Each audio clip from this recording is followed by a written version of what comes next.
the elements were talking to me and telling me that essentially what has happened here on this dimension is that the elements came together in agreement with one another. That is the human body. You know, to kind of give a more humanized story to this interaction with one another. Earth, for example, often gets jealous, if you want to call it that, of the experience that the fire gets to have with its counterpart, the feminine aspect of Earth. So essentially, you have a masculine aspect to Earth and a feminine aspect to the element Earth. And as the fire has its interaction, essentially entering into the feminine aspect of Earth, the masculine aspect of Earth in turn gets jealous and attacks the fire. This is why Earth puts out fire.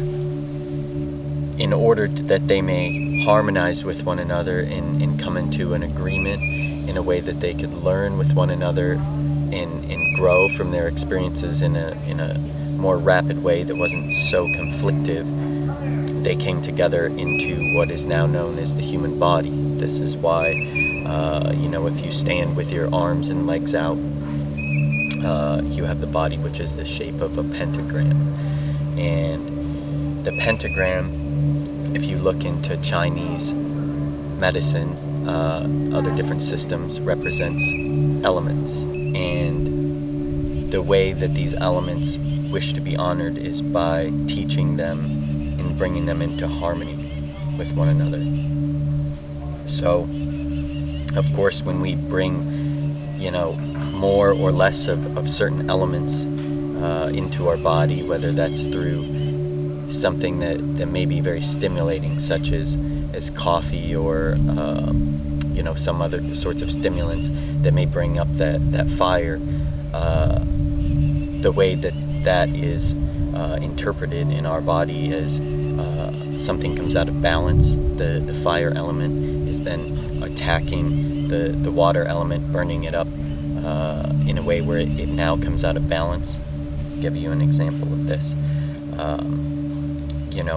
If you are to go into a deep meditation, you'll realize as you silence your mind that there is another experience going on, which is the body. So if you move deeper into feeling the feelings of the body, those feelings, those experiences have their own set of memories. They act in a certain way with one another. Oftentimes we are so focused on simply the experience that we have going on in the mind that we can completely forget about the experience that the body is having. This is because the mind and the fire tends to be a very strong presence, and it can fight to have control and more experiences than let's say the body or the water element, the feelings, the emotions, or simply a collection of all of them together.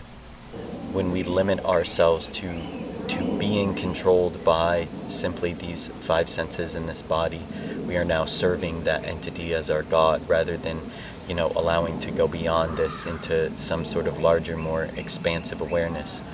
We can use these things in these realizations to fuel something greater than this.